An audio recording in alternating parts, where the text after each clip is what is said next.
Hey everybody, Nick here, and today I got a review for you of this little guy. This is the Karas Kustoms Fountain K fountain pen by Karas Kustoms, a company I've reviewed the Renda K, which is a cartridge-based pen before. This is the fountain-based version of it. So let's first off do a size comparison right here. This is the Renda K versus your Pilot G2. Right here against your Pocket Jotter. So you can see that finish-wise, they're actually relatively similar. Right here, you've got the Prometheus Alpha pen, which is one of my very favorite everyday carry pens. Your General Bic click stick sort of pen right here. And this is the Kaweco Lilliput, which is probably the pen I carry most often. And right here is a Pilot Metropolitan. So there you go. Let's go on ahead and jump into the good, the great, the bad, and the ugly of your Karas Kustoms Fountain K here. Okay, so on the good side, first off, this is a very lightweight pen. This guy comes in just under an ounce. Let's see here, come on.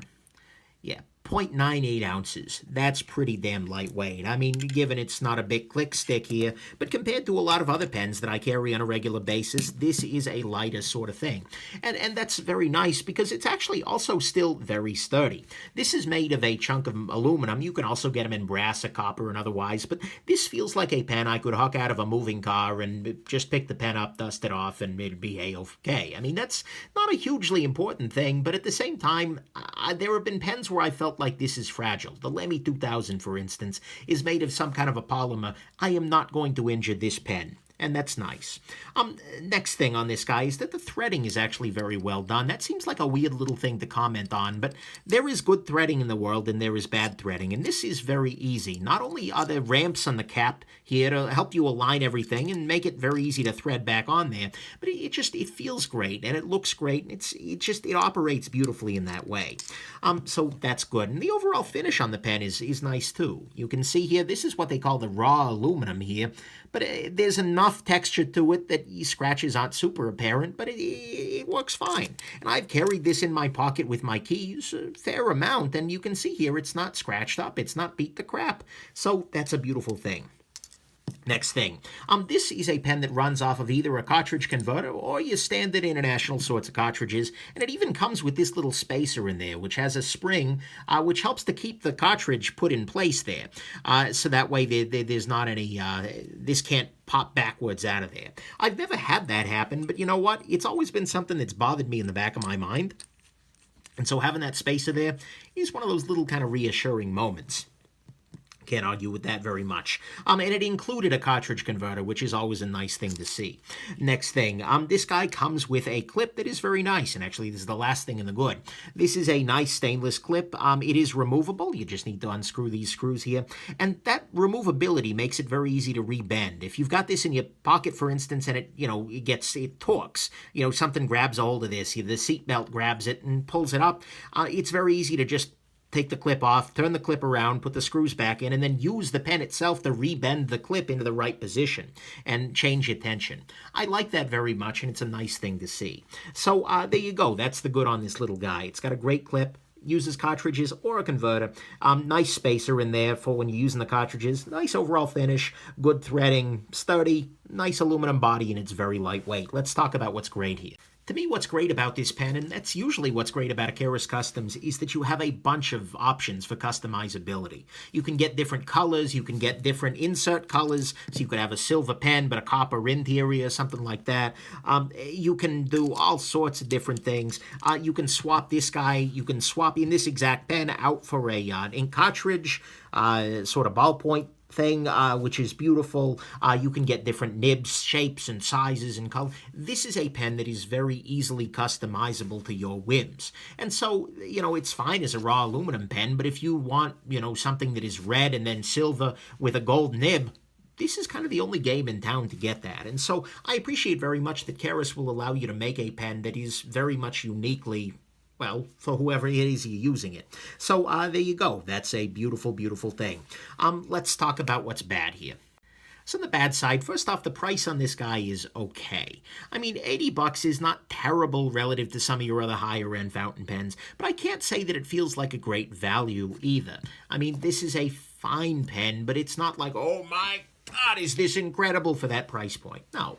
And so the price is okay, and that's about the best I can say about it. Next thing that kind of bugs me a little bit are flathead screws.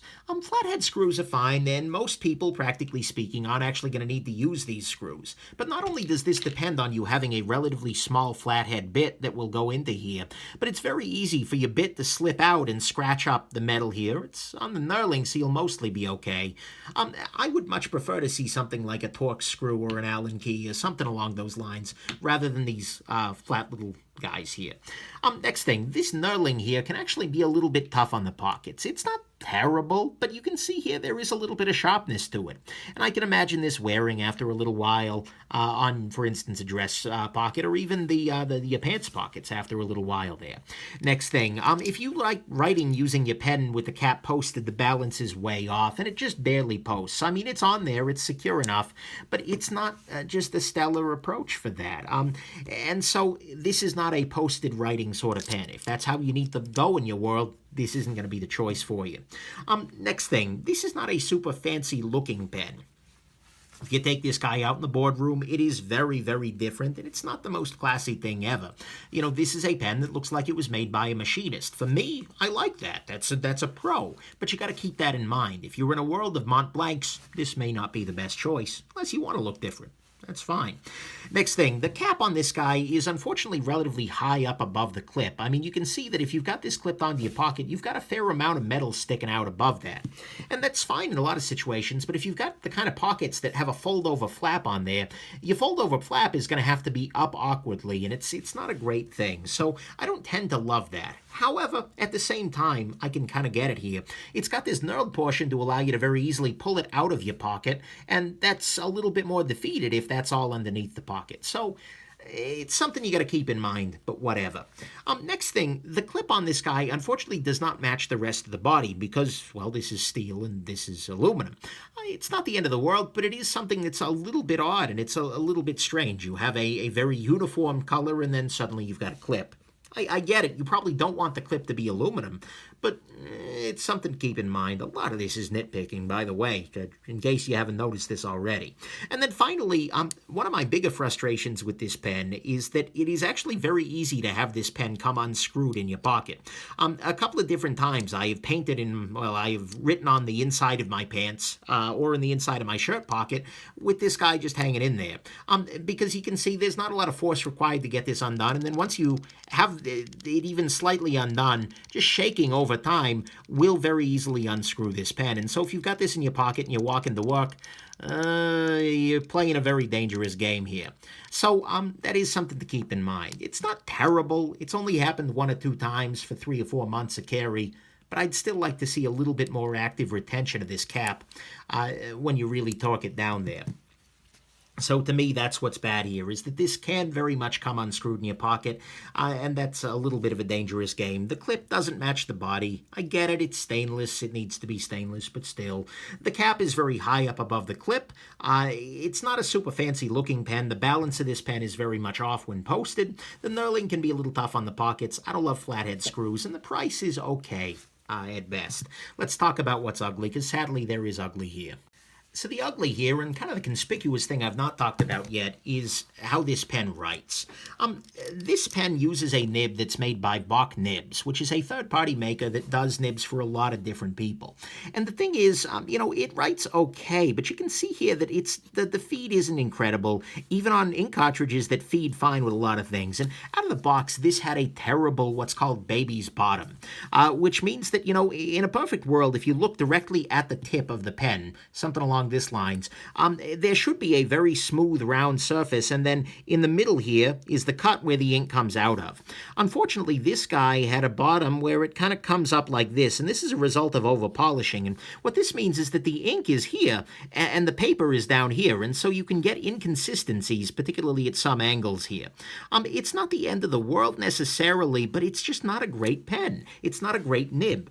I've done a little bit of work on it using some super fine micro mesh sort of sandpapers, and that's improved it some, but this was just not a great writer, honestly.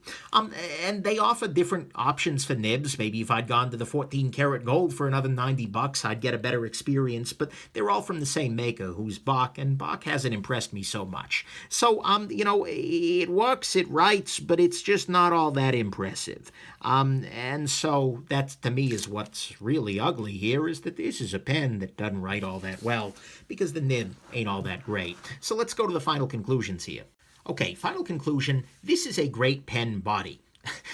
What I mean by that is that the actual thing that holds the nib and everything like that is excellent. I mean, it's got great machining, great shape, great ergonomics, a great variety of things, nice look to it, in my opinion. I mean, the body itself is a recipe for a gem. And in fact, when you put an ink cartridge system in there, a ballpoint rollerball gel sort of thing, it is great. It's a solid freaking gem. But unfortunately, this body is paired with a nib that is just not at all impressive.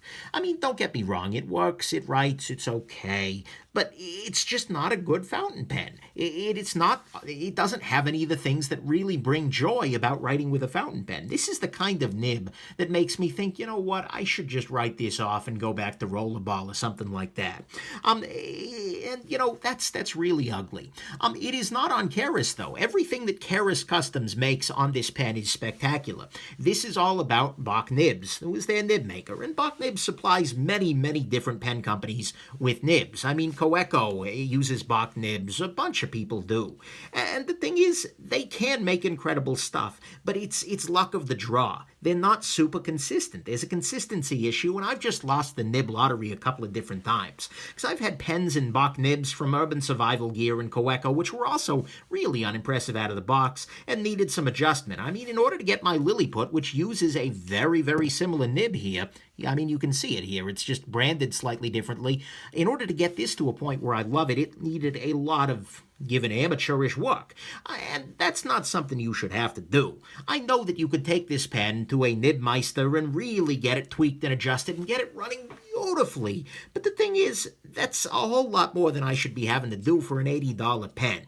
So I really do hope that Karas Kustoms is in the future able to partner with a more consistent nib maker, or better still, do some preemptive work. Check each nib, get a nibmeister in-house to do a little bit of work on this, some quality control. Because right now, unfortunately, this is a fountain pen whose weakest point is the fact that it's a fountain pen. It's the main point of the tool. It's like a watch that does everything great except tell time, or a knife that's great at everything but cutting.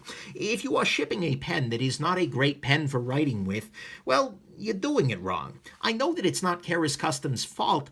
It is their problem, though, and it means that, for me at least, this pen is not something I enjoy carrying. It's just not all that great in that way. Maybe if I'd gotten one with a great nib, out of sheer luck, this might have been a great pen. It might have been a gem. And I'd probably love it if I spent the money to send it to a pro to get the nib done right, but as it is right now, it is a stellar pen body, but it feels like a missed opportunity. And until Karas is able to up their nib game a little bit, I think I'm going to end up buying my fountain pens elsewhere.